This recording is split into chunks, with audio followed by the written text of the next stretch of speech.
अपना next chapter है वनस्पति जगत यानी कि प्लांट किंगडम। ठीक है, प्लांट किंगडम को आज स्टार्ट करते हैं। तो इसमें प्लांट किंगडम में अपने मतलब अलग अलग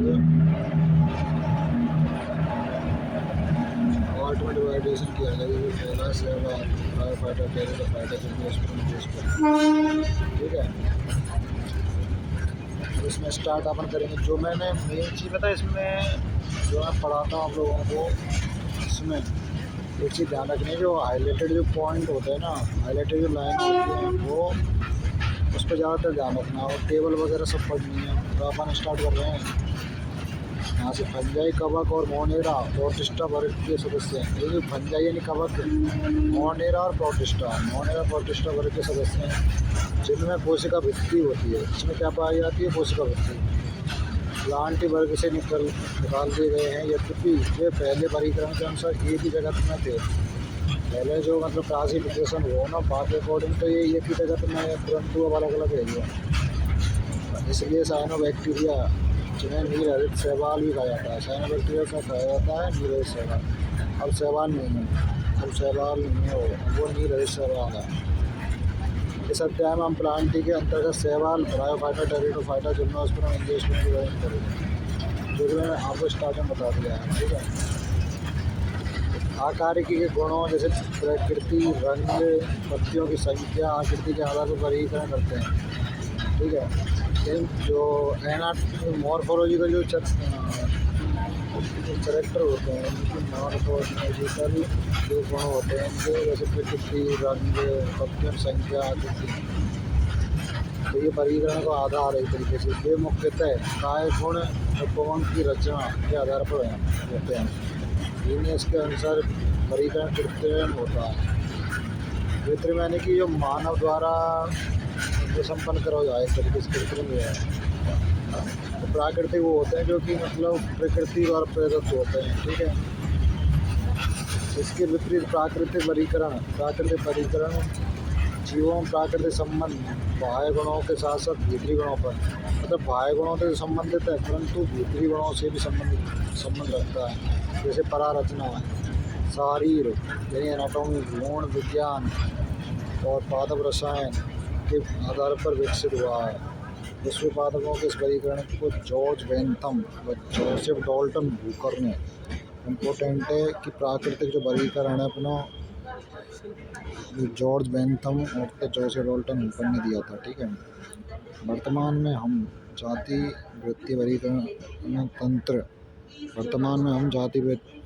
वर्गीकरण तंत्र जो विभिन्न जीवों में विकास संबंध से आधारित है। जो जाति वृत्ति वर्गीकरण तंत्र किससे संबंधित है? विकासीय संबंधों से को स्वीकार करते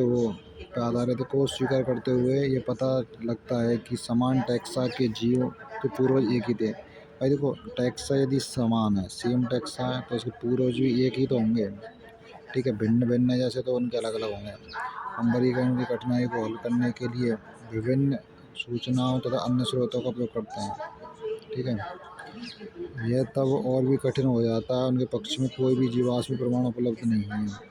अब देखो, कोई चीज़ के मतलब अध्ययन करेंगे तो के बारे में जीवाश्म प्रमाण पहले से उपलब्ध होंगे तो अच्छे से कर पाएंगे, परंतु उनके उपलब्ध ही ना है तो कहाँ से कर पाएंगे ढंग से।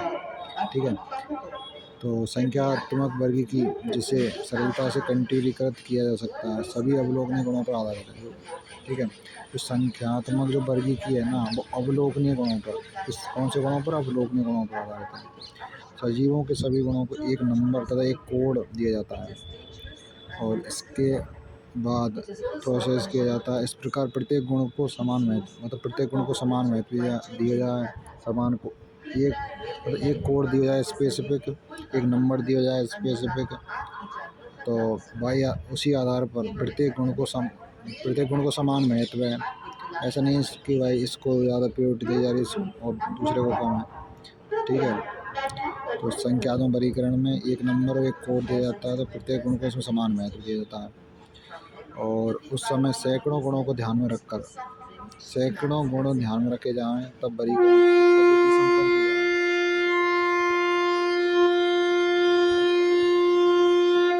आजकल वर्गी की विधि भ्रांतियों को दूर करने के लिए कोशिका वर्गी की कोशिका विज्ञानी सूचनाओं जैसे क्रोमोसोम की संख्या, क्रोमोसोम की रचना, क्रोमोसोम का व्यवहार, रसायन वर्गीकृत उत्पादक के रासायनिक कारकों का इसमें उपयोग किया जाता है। यानी कि देखो इसमें जो क्रोमोसोम होता है ना गुणसूत्र, उसकी संख्या, रचना, व्यवहार और रसायन वर्गीकी जो पादप के रासायनिक कारक हैं। देखो रसायन वर्गीकी में पादप के रासायनिक कारक सम्मिलित हैं। तो क्रोमोसोम में क्रोमोसोम की संख्या, रचना, व्यवहार सम्मिलित है। ठीक है, इसमें पहला है शैवाल या थैलोपाइड। ठीक है, शैवाल जो कि क्लोरोफिल युक्त सरल थैलेओड स्वयंपोषी मुख्यतः जलीय अलवणीय तथा समुद्री जल दोनों पाए जाते हैं। यानी कि अलवणीय और लवणीय तथा समुद्री दोनों पाए जाते हैं।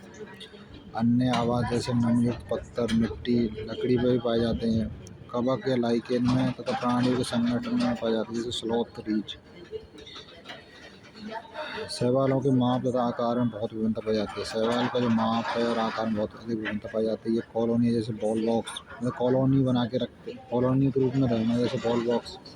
तंतु में जैसे यूलोथ्रिक्स, स्पाइरोगाइरा तक हो सकता है। यानी कॉलोनी रूप में बॉल बॉक्स है कि तंतु में यानी कि यूलोथ्रिक्स और स्पाइरोगाइरा के रूप में है। शैवाल जैसे कैल बहुत विशाल का है, यानी शैवाल है ना तो मतलब बहुत विशाल का है, मतलब बड़े स्वरूप में होते हैं। शैवाल कायिक, अलैंगिक, लैंगिक जनन करते हैं। शैवाल कौन कौन से जनन करते हैं? कायिक, अलैंगिक, लैंगिक। कायिक जनन विखंडन विधि द्वारा जनन करें। कायिक जनन विखंडन विधि द्वारा जनन करें। प्रत्येक खंड से थैलस बना है। इनको जो प्रत्येक खंड है ना उससे थैलस बनता है। ठीक है, अलैंगिक जनन विभिन्न प्रकार के बीजाणु द्वारा होता है। अलैंगिक जो जनन है विभिन्न प्रकार के बीजाणु द्वारा होता है। ये बीजाणु जूस्पोर होते हैं। ये बीजाणु कैसे होते हैं? जूस्पोर। इनमें कशाव की फ्लैजेला होता है और ये चलायमान होते हैं। इनमें फ्लैजेला होता है जिसके कारण ये चल पाते हैं। ठीक है, अंकुरण के बाद पौधे बन जाते हैं। लैंगिक जनन में दो युग्मकों का संलयन होता है, इसको युग्मक संलयन बोलते हैं। युग्मक कशावी के युक्त, फ्लैजेला युक्त तथा माप में समान हो तो यदि देखो कसावी का प्रेजेंट टोन में और माप में भी समान हो, ठीक है, तो उसका एग्जांपल यूरोथ्रिक्स।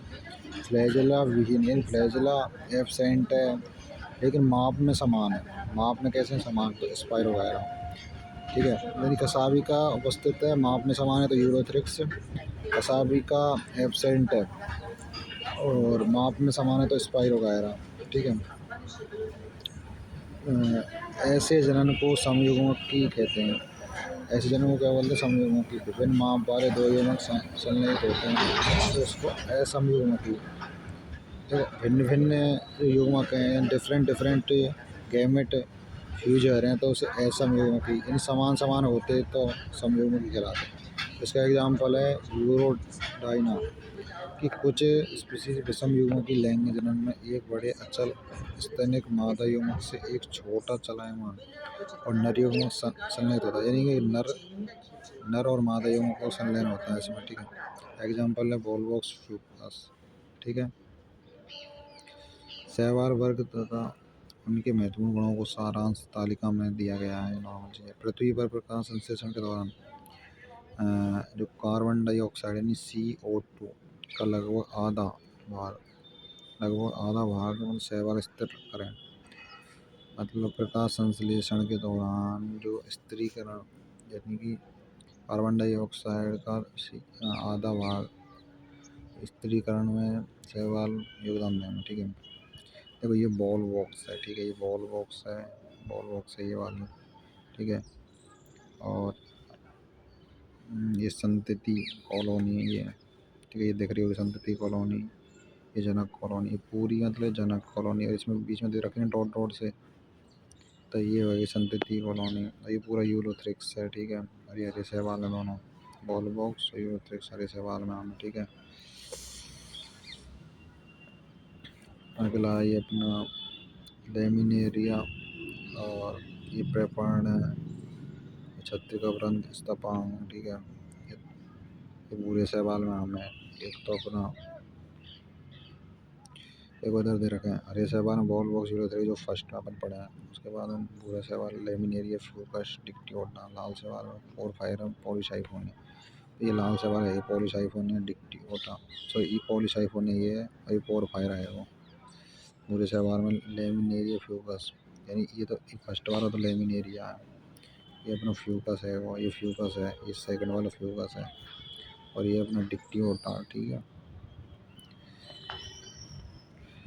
अब ये जो दे रखी है ना, इसमें सारणी ये तो याद करनी है, टेबल है ना, इसमें डिवीजन दे रखा है, जैसे क्लोरोफाइसी, फियो, रोडोफाइसी, सामान्य नाम हरे भूरे और लाल शैवाल, प्रवर्णक ए बी ए सी याद रखना, ए बी ए सी और इसके अलावा इसमें फ्यूकोजेनिथिन पाया जाता है वर्णक के रूप में, फ्यूफाइसी में, रोडोफाइसी फाइकोरेथिन इंपॉर्टेंट है, फ्यूकोजेनिथिन फ्यूको फियो मतलब फ्यूको ऐसे आते रख सकते हो।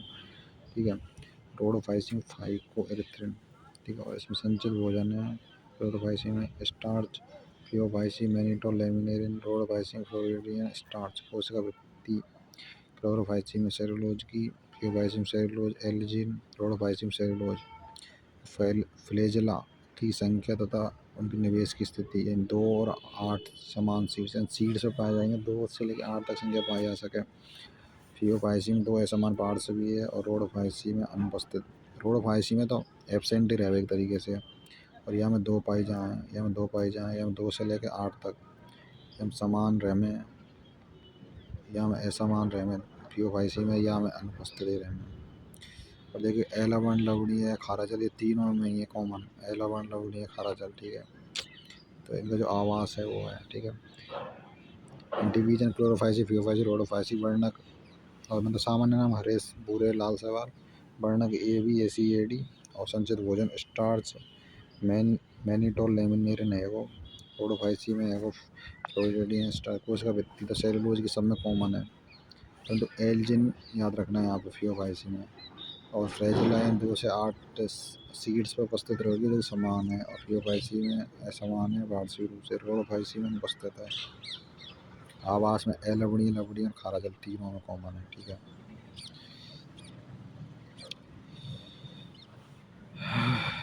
ऊर्जा के प्राथमिक उत्पादक होने का कारण बहुत महत्वपूर्ण है, क्योंकि जलीय प्राणियों के खाद्य चक्रों का आधार है। पोरफायरा लेमिनेरिया सार्गसम बहुत सी स्पीसीज हैं, समुद्र के 70% भाग बनाएंगे। ठीक है, प्रजातियों का, इन पोरफायरा लेमिनेरिया सार्गसम मतलब समुद्र के कितना परसेंट भाग बनाएंगे, 70%, और को समुद्री भूरे लाल शैवाल बहुत ही मतलब भूरे तो लाल शैवाल बहुत ही कैरागीन तथा लाल शैवाल से मतलब जो कैरागीन है लाल शैवाल से उत्पन्न है। ठीक है,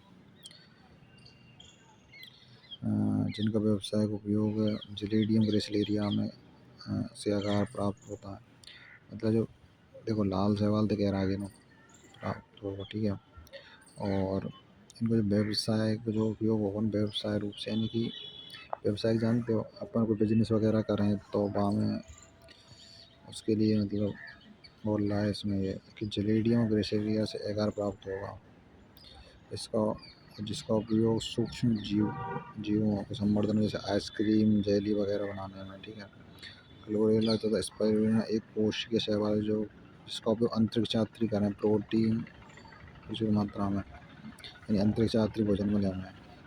शैवाल 3 प्रमुख भाग हैं, मतलब क्लोरोफाइसी, फियोफाइसी, रोडोफाइसी, जो कि टेबल मैंने अभी बताया आपको यहाँ पे ना, अपन पढ़ेंगे पहला क्लोरोफाइसी, इसको हरे शैवाल बोलते हैं। क्लोरोफाइसी को क्या बोलते हैं, हरे शैवाल। ये एक कोशिकीय कॉलोनी तथा तंतु में हो सकते हैं। क्लोरोफिल ए तथा बी की प्रभावी होने के कारण इनकी हरी घास की तरह होता है। क्लोरोफिल में ए और बी वर्णक मैंने बताया था, ए और बी वर्णक है, हरी घास की तरह, और वर्णक सुस्पष्ट क्लोरोप्लास्ट में होता है। क्लोरोप्लास्ट प्लेट की तरह रहवे, जालिकाकार रहवे, कप्त्याकार का रहवे, सर्पिल रिबन के आकार का हो सकता है। इसके अधिकांश सदस्यों के क्लोरोप्लास्ट में एक या एक से अधिक पायरेनोड स्ट्रक्चर पाई जाती है, एक से अधिक पायरेनोड स्ट्रक्चर होते हैं। कुछ शैवाल तेल बूंद के रूप में, कुछ शैवाल ऐसे तेल बूंद के रूप में पाए जाएंगे, तो तेल बूंद के रूप में जब भोजन मतलब भोजन को संचित करेंगे वो, कुछ शैवाल हैं ये तेल बूंद के रूप में भोजन का संचय करेंगे। ठीक है, हरे शैवाल में एक कठोर कोशिका भित्ति होती है, भीतरी सतह तो सेलुलोज की, यानी कि देखो भीतर की सतह यानी अंदर की जो ले जैसे अंदर की जो लेयर है ये तो सेलुलोज की है, ये सेलुलोज की है, ठीक है। तो बाहर की होगी ग्लूकोज की, बाहर की की होगी ग्लूकोज, देखो सॉरी बाहर की होगी पेक्टोज की, सॉरी बाहर बाहर की तो पेक्टोज की है भाई, बाहर तो पेक्टोज की, परंतु अंदर की सेलुलोज की, अंदर की काई की होगी सेलुलोज की, बाहर की पेक्टोज की, ठीक है। एक कठोर कोशिका भित्ति होती है जो कि भीतरी तो सेलुलोज की और बाहरी पेक्टोज की होती है। अलैंगिक जनन फ्लैजिला युक्त जूस स्पोर से होता है, अलैंगिक जनन किससे होता है, फ्लैजिला युक्त जूस स्पोर से। लैंगिक कोशिका में के बनने में बहुत विभिन्नता दिखाई पड़ती है, लैंगिक कोशिका के बनने में बहुत विभिन्नता दिखाई देखने को मिलती है। ये समयुग्मों की, असमयुग्मों की, विषमयुग्मों की हो सकते हैं। एग्जाम्पल है क्लेमाइडोमोनास, वॉलवॉक्स, यूलोथेरिक्स, स्पाइरोगायरा, कारा, ये हरे शैवाल के एग्जाम्पल है, ठीक है। इसको क्लोरोफाइसी बोलते हैं। अब है अगला फियोफाइसी, जिसको भूरे शैवाल बोलते हैं, समुद्री आवास में पाए जाते हैं ये, ठीक है। और इनके माप तथा आकार में भिन्नता होती है, माप और आकार में क्या होती है, विभिन्नता। ये सरल साकेत तंतु में एक्टोकार्पस से लेकर सघन साकेत कैल्प तक हो सकते हैं, ये एक्टोकार्पस से लेकर के सघन साकेत कैल्प तक हो सकते हैं। इनकी ऊंचाई 100 मीटर तक होती है, ऊंचाई कितने तक होती है, 100 मीटर तक। और इसमें क्लोरोफिल ए और सी वर्णक पाए जाते हैं, इनमें कौन कौन से वर्णक पाए जाते हैं, ए और सी, ठीक है। तो जैंतोफिल होता है, इनका रंग जैतूनी हरे से लेकर भूरे के विभिन्न शेड तक होता है, यानी जैतूनी हरा रंग से लेकर भूरे रंग तक ऐसे होता है इनमें। ये शेड जैंथोफिल वर्णक फ्यूकोजेंथिन की मात्रा पर निर्भर है, जो जैंथोफिल जो वर्णक है ना वो फ्यूकोजेंथिन की मात्रा फ्यूकोजेंथिन की मात्रा पर निर्भर करता है। जटिल कार्बोहाइड्रेट के रूप में भोजन संचित होता है, ये भोजन लेमिनेरिन मैनिटोल के रूप में हो सकता है, ये भोजन किसके रूप में हो सकता है, लेमिनेरिन और मैनिटोल के रूप में। काय कोशिका में सेलुलोज से बनी होती है, काय कोशिका सेलुलोज की बनी होती है, काय कोशिका किसकी बनी होती है, सेलुलोज की। इसके बाहर एल्जिन का जिलेटिन अस्त्र होता है, यानी कि इसके बाहर होता है ना एल्जिन और जिलेटिन का अस्त्र होता है। प्रोटोप्लास्ट में लवक के अतिरिक्त केंद्र में रसधानी का केंद्र होता है, प्रोटोप्लास्ट में लवक के अतिरिक्त केंद्र में रसधानी तथा केंद्रक होते हैं। और पौधे द्वारा संलग्न द्वारा सबस्टम से जुड़ा रहता है, एक प्रंत तथा पत्ती की तरह का प्रकाश संश्लेषी अंग है। इसमें कायक तथा जनन विखंडन विधि द्वारा होता है। अलैंगिक जनन नाशपाती के आकार का 2 फ्लैजेला युक्त जूस्पोर द्वारा होता है। फ्लैजेला असमान होता है, पार्श्व रूप से जुड़े होते हैं। इसमें लैंगिक जनन समयुग्मकी और असमयुग्मकी विषमयुग्मकी रूप से होता है, ठीक है। युग्मों को संगम जल में अथवा अंडधानी में हो सकता है। युग्मक पायरिफॉर्म नाशपाती आकार के होते हैं, पार्श्व में 2 फ्लैजेला होते हैं। इसके एग्जाम्पल हैं एक्टोकार्पस, डिक्टियोटा, लेमडेरिया, सार्गसम, फ्यूकस। एग्जाम मतलब इसकी जो ट्रिक है एल डी सी फ्री के नाम से आता है। L for Laminaria, D for Dictyota, C for Sargassum, F for Fucus, R for R free.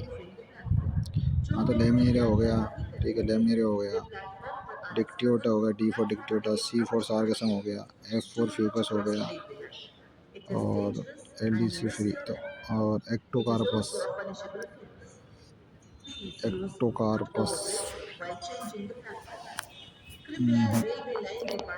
इसको याद कर लेना नॉर्मल, बस एल डी सी फ्री या एल डी सी फ्री ऐसे ही ट्रिक से मतलब ऐसे याद कर लेना, कोई दिक्कत नहीं है। या अपने अकॉर्डिंग याद कर सकते हो कोई ट्रिक बना के, ठीक है। लोडोफाइसी, लोडोफाइसी इन्हें लाल सवाल बोलते हैं, जो रंग इसका लाल वर्णक आर फाइकोइथिन के कारण होता है। रोडोफाइसी का जो लाल रंग है ना वो जो क्या बोलते हैं फाइकोइथिन वर्णक की उपस्थिति का कारण होता है। लाल शैवाल का लाल थैलस अधिकांशतः बहुकोषीय होता है, जिसका जो लाल थैलस अधिकांश से कैसे होता है, बहुकोषीय है। संरचना बड़ी जटिल होती है, भोजन फ्लोरीन स्टार्च के रूप में संचित होता है। इससे स्टार्च की रचना एमाइलोप्रोटीन ग्लाइकोजन की तरह होती है। इसकी जो मतलब संरचना, तो संरचना है ना स्टार्च की एमाइलो प्रोटीन तथा ग्लाइकोजन की तरह होती है। देखो एमाइलो प्रोटीन ग्लाइकोजन से क्या मिलेगा, और इन दोनों से मिलकर एमाइलो प्रोटीन और ग्लाइकोजन से मिलकर क्या बनेगा, फ्लोरिडियन स्टार्च। इसमें कायिक जनन विखंडन, अलैंगिक अचल स्पोर बीजाणु, लैंगिक जनन अचल यौगिकों के द्वारा, लैंगिक जनन विषम यौगिक द्वारा। इसके सामान्य सदस्य पॉलीसाइफोनिया, ग्रेसिलेरिया, पोरफायरा, जलेडियम। यानी इसका एग्जाम मतलब इसकी ये ट्रिक है, जाग पोपो को नाम से याद रख सकते हैं, जाग पोपो यानी कि कोई मैं बता रहा हूँ, जाग यानी कि जलेडियम, जाग मतलब जलेडियम, जाग, और gap for gracilaria, web for Polysiphonia, पो फॉर पोरफायरा। जाग पोपो या जाग पीपी के नाम से कर सकते हो अपने हिसाब से। मैं तो अपनी ट्रिक बता रहा हूँ, ठीक है, बाकी अपने हिसाब से कर सकते हो, कोई दिक्कत नहीं। अगला है ब्रायोफाइटा। ब्रायोफाइटा में मॉस तथा लिबर्टबर्ट आते हैं, ठीक है। पहाड़ियों में नम तथा छायादार स्थानों पर जाते हैं। ब्रायोफाइटा को पादप जगत के जल स्तर चर कहा जाता है।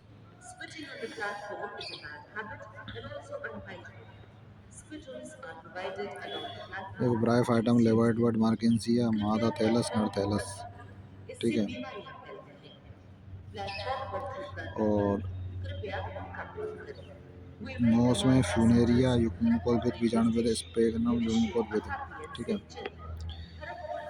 ये भूमि पर जीवित रह सकते हैं किंतु लैंगिक जनन के लिए जल पर निर्भर करें। लैंगिक जनन के लिए किस पर निर्भर करेंगे, जल पर, ठीक है। इम्पोर्टेंट है ये, लैंगिक जनन के लिए किस पर निर्भर करेंगे, वायु पर करेंगे, जल पर करेंगे, किस पर करेंगे, जल पर, याद रखना। इनकी पादप काय शैवाल की अपेक्षा अधिक विकसित होती है, ठीक है। कोश के बहुकोश के मूलाधार द्वारा सबस्ट्रम से जुड़े होते हैं, और इनका वास्तु मूल तना नहीं होती है इसमें, ठीक है। इसमें मतलब वास्तविक मूल तना पत्ती नहीं होती है। इसमें मूल के समान, मूल के समान, पत्ती के समान, तना के समान रचना होती है। ब्रायोफाइटा की मुख्य का एगुणित होती है। ब्रायोफाइटा जो कैसा होता है, एगुणित। मुख्य का जो इसकी होती है एगुणित होती है, इसलिए इन्हें युग्मकोद्भिद कहते हैं, ठीक है। ब्रायोफाइटा में लैंगिक अंग बहुकोशिकीय होता है। ब्रायोफाइटा में लैंगिक अंग कैसे होते हैं, बहुकोशिकीय यानी मल्टीपल कोशिका होती है उसमें। और नर लैंगिक अंग को पुदानी और मादा को स्त्रीदानी को तो आप लोग जानते होंगे। ये द्विकशावी के पमंग उत्पन्न करते हैं। मादा जनन अंग स्त्रीदानी में बताया था ना, नर लैंगिक अंग पुदानी, मादा जनन अंग को स्त्रीदानी। ये प्लास के आकार का होता है। ये किसके आकार का होता है, प्लास के आकार का, जिसमें एक अंड होता है। पुंग को पानी में छोड़ दिया जाता है, और ये मतलब स्त्रीदानी के संपर्क में आते हैं, अंडे से संलयित हो जाते हैं। इसके कारण यूमनज बनती है। यूमनज में तुरंत न्यूनकारी विभाजन नहीं होता है। यूमनज में तुरंत मतलब न्यूनकारी विभाजन नहीं होगा। इसमें एक बहुकोश की बीजाणु उद्भिद स्पोरोफाइट बनता है। इसमें मतलब एक बहुकोश की बीजाणु उद्भिद बन जाता है। स्पोरोफाइट मुक्तजीवी नहीं है, बल्कि यह प्रकाश संश्लेषी युग्मकोद्भिद से जुड़ा होता है, और इससे अपना मतलब पोषण प्राप्त करें, ठीक है। कुछ कोशिकाओं में न्यूनकारी विभाजन होता है, जिसे अगुणित बीजाणु अंकुरित होकर युग्मकोद्भिद में विकसित होता है। ब्रायोफाइटा का बहुत कम आर्थिक महत्व है, लेकिन कुछ शाकाहारी स्तनधारी पक्षियों प्राणियों को भोजन प्रदान करते हैं। स्पेगनम, कुछ स्पीसीज जाति पीट प्रदान करती हैं। स्पेगनम है ना, उसकी कुछ स्पीसीज या जाति पीट प्रदान करें, जिसका उपयोग ईंधन के रूप में किया जाए, ईंधन के रूप में, पैकिंग के रूप में, सभी पदार्थों को स्थानांतरण के रूप में किया जाए। और इसका कारण यह है कि मतलब पानी को रोकने की क्षमता बहुत अधिक हो जाती है। लाइकेन समेत मॉस सर्वप्रथम ऐसे सजीव चट्टानों पर हुए थे, यानी कि लाइकेन के साथ साथ मॉस ऐसे सजीव चट्टान पर सबसे फैले हुए थे। इनका मतलब पारिस्थितिक दृष्टि से बहुत अधिक महत्व है। ये चट्टानों को अपघटित किया जाता है तो उच्च कोटि के पौधों को उगने के अनुरूप बनाया जाता है। और ये मृदा अपक्षय में भी मतलब योगदान है देते हैं तो मॉस। अगला लिबर्ट वर्ट, ये नदियों के किनारे दलदल स्थानों गीली मिट्टी पेड़ों की छाला होती है। लिबर्ट वर्ट की पादों का थैलास मार्किंग से होती है। थैलस पृष्ठाधार होते हैं। थैलस कैसे होते हैं? पृष्ठाधार, आधे स्तर बिल्कुल चिपके रहते हैं। ठीक है। लिबर्ट वर्ट में अलैंगिक जन्म थैलस के विखंडन तुरंत विशिष्ट संरचना द्वारा होता है। जैमा हरी बहुकोश की अलैंगिक कली होती है। ठीक है। छोटे छोटे पात्र जिनको जैमा कब कहते हैं, जो कि नीट में आ चुका है। ठीक है, याद कर लेना। पृथक पादप से अलग हो जाती है, उससे एक नया पादप उग जाता है। थैलस पर तथा दूसरे थैलस पर बनते हैं। स्पोरोफाइट में एक पाद, एक सीटा, एक कैप्सूल होता है। मेयोसिस के बाद कैप्सूल में स्पोर बनते हैं। स्पोर से अंकुरण के कारण मुक्त जीवी युग्मक बनते हैं। मॉस, मॉस यानी कि जीवन चक्र की प्रभावी अवस्था युग्मकोद्भिद है। जीवन की मॉस में जो प्रभावी अवस्था कौन सी है इसके जीवन चक्र की? युग्मकोद्भिद। इसकी दो अवस्थाएं होती है। प्रथम तंतु जो कि स्पोर से बनता है, ये विसर्पी या रास आकृत तंतु में होता है। दूसरी अवस्था पत्ती की तरह होती है, जो प्रथम तंतु की पार्श्व कली के रूप में उत्पन्न होती है। बहुकोश के तो साकृत मूला और मिट्टी से जुड़ी होती है। जो बहुकोश के साकृत मूला और मिट्टी जुड़ी होती है, इस अवस्था में लैंगिक अंग विकसित होते हैं। मॉस में कायिक जनन द्वितीयक प्रथम तंतु के विखंडन मुकुलन द्वारा होता है। निषेचन के बाद युग्मनस से स्पोरोफाइट विकसित होते हैं। पाद, सीटा तथा कैप्सूल में विभेदित हो जाते हैं। स्पोरोफाइट लिबर्ट वर्ट की अपेक्षा अधिक विकसित होता है। स्पोरोफाइट है ना, लिबर्ट वर्ट की अपेक्षा अधिक विकसित हो जाता है। स्पोरोफाइट लिबर्ट वर्ट की अपेक्षा अधिक विकसित हो जाता है। ठीक है। कैप्सूल में स्पोर होते हैं। मेयोसिस के बाद स्पोर बनते हैं। इसके जो सदस्य हैं फ्यूनेरिया, पॉलिक और ट्राइगम स्पैगनम। ठीक है। अगला है अपना टेरिडोफाइटा। ये स्थल पर उगने वाले सर्वप्रथम पौधे हैं जिसमें संबेन, ऊतक, जाइलम, फ्लोएम पाए जाते हैं। और टेरिडोफाइटस 350 मिलियन वर्ष पूर्व प्रभावी वनस्पति थी। मतलब आज से 3.5 साल मिलियन, मतलब 3.5 साल मिलियन पूर्व प्रभावी वनस्पति मानी जाती थी। ये इसमें जो तने रूपी टेरिडोफाइटा के अंतर्गत हॉस्टेल फन, और जो तने रूपी जो संरचना है जैसे हॉस्टेल और फन इसी के अंदर आते थे। टेरिडोफाइटा ठंडे, गीले, छायादार स्थानों पर और कुछ रेतीली मिट्टी में अच्छी तरह से उगते हैं। ठीक है। टेरिडोफाइटा में मुख्य पादप का स्पोरोफाइट है। टेरिडोफाइटा का मुख्य पादप का क्या है? स्पोरोफाइट, जिसमें वास्तविक मूल, तना, पत्ती होती है। इसमें देखो वास्तविक रूप से मूल पाई जाएगी, यानी जड़ पाई जाएगी, तना पाया जाएगा, पत्ती पाई जाएगी। परंतु जो होता है अपना ब्रायोफाइटा, ब्रायोफाइटा में मूल सम, तना सम, पत्ती सम, यानी मूल के समान पत्ती, मूल के समान, तना के समान, पत्ती के समान संरचना पाई जाए। ये है एक्चुअल ना पाई जाए, रियल बिल्कुल नहीं पाई जाती, वास्तविक नहीं पाई जाती हैं। ठीक है। इसमें वास्तविक पाई जाती है मूल, तना, पत्ती टेरिडोफाइटा में। ठीक है। पत्तियां छोटी, लघु, पर्ण। स्लेजिनेला, स्लेजिनेला में देखो पत्तियां छोटी पाई जाएंगी। लघु पर्ण यानी कि छोटी पत्तियां, पत्तियां छोटी, देखो इधर भी लिख रहा है लघु पर्ण और छोटी पत्ती। मतलब बड़ी या बृहत पर्ण, बड़ी या बृहत पर्ण किसमें पाई जाएगी? फर्न में। देखो बड़ी पत्तियां पाई जाएंगी फर्न में और छोटी पाई जाएंगी स्लेजिनेला में। ठीक है। और जो टेरिडोफाइटा के जो एग्जाम्पल है स्लेजिनेला, एक्विस्टम। ठीक है। और क्योंकि बीजाणु धानी के स्थित बीजाणु कोशिका मियोसिस के कारण बीजाणु बनते हैं। यानी बीजाणु धानी में जब मियोसिस होगा ना, उससे बीजाणु बनेंगे। ठीक है। बीजाणु अंकुरित होने पर एक स्पष्ट छोटा बहुकोश के मुक्तजीवी अधिकांशतः प्रकाश संश्लेषी थैलाव युग्मकोद्भिद बनते हैं, जिसे प्रोथैलस कहते हैं। ठीक है। ठंडे, गीले, छायादार स्थान में पाए जाते हैं। ये भी देखो टेरिडोफाइटा में स्लेजिनेला, फिर एक्विसेटम, फिर फर्न और साल्विनिया, यानी कि स्लेजिनेला ये रहा, स्लेजिनेला ये रहा। ठीक है। और ये एक्विसिटम ये है, ठीक है। और ये अपना फर्न हो गया और ये अपना सार्वेनिया, ठीक है। देखो ये सीमित अवस्था में फैला हुआ होता है। टेरिडोफाइटा और निषेचन के लिए पानी की आवश्यकता कम होने के कारण, पानी की आवश्यकता तो होती है, ये तो याद रखना कि मतलब निषेचन में कौन से मतलब यूज करें, पानी यूज करें कि हवा यूज करें। तो पानी पूरे इस चैप्टर का आधार है ये तरीके से, निषेचन के लिए पानी यूज करें, ठीक है।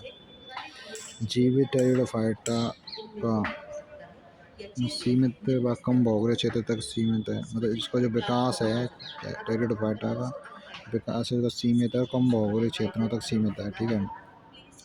पानी की आवश्यकता होती है इसमें, देखो मैं बता रहा था, ठीक है, वही निषेचन के लिए। उसके बाद ग्लूकोज की सुस्पष्ट स्पोरोफाइट बन जाता है। टेरिडोफाइट प्रभावी अवस्था है। टेरिडोफाइट कैसी अवस्था? प्रभावी।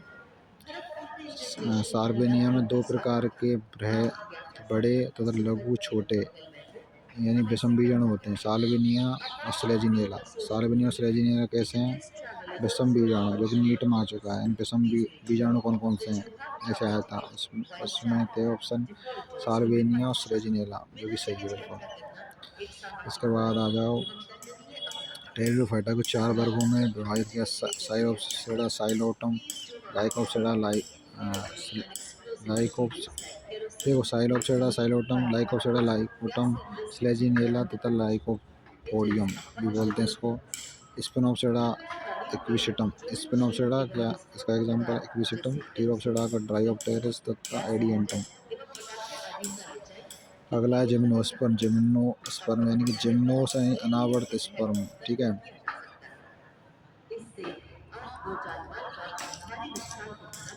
और जिम्नोस्पर्म का सिका हुआ वृक्ष, जो इसमें जो वृक्ष पाया जाता है सिका हुआ, जो कि सबसे मतलब लंबा है, ठीक है।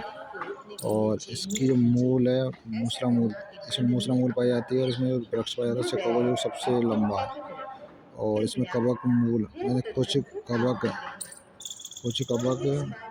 कुछ जीनस मूल कवक से सहयोग कर लेते हैं, वो कवक मूल कहते हैं। उदाहरण के लिए पाइनस।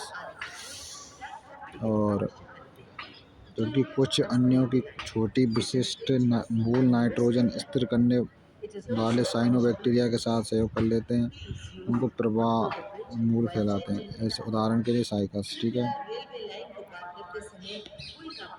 दो विभिन्न प्रकार के नर और मादा शंकु एक ही वृक्ष यानी पाइनस, मतलब एक ही वृक्ष पे रहेंगे दोनों, तो उसके पाइनस। विभिन्न रहेंगे, अलग अलग वृक्ष पे रहेंगे, वो साइकस। बीजाणु मात्र कोशिका मियोसिस द्वारा चार गुरुवियाणु बनते हैं। बीजाणु धानी बीजाणु का स्थित अकेला गुरुवियाणु मादा एवं पौध में विकसित होता है। देखो ये अपना साइकस है, ये अपना पाइनस है, और ये है अपना गिंगिको, ठीक है। अगला अपना एंजियोस्पर्म आवर्त बीज जिसको बोलते हैं। इसमें मतलब फल फूल सब सारी चीज़ें विकसित होंगी। अब जिम्नोस्पर्म में तो मतलब अनावृत इन बिना ढके हुए मतलब उसमें बीज था ना, अनावृत इन बिना ढका हुआ बीज। पर इसमें तो प्रॉपरली तो बीज मतलब प्रॉपरली बीज बनेगा, प्रॉपरली पुष्प बनेगा, प्रॉपरली फल बनेगा, ठीक है।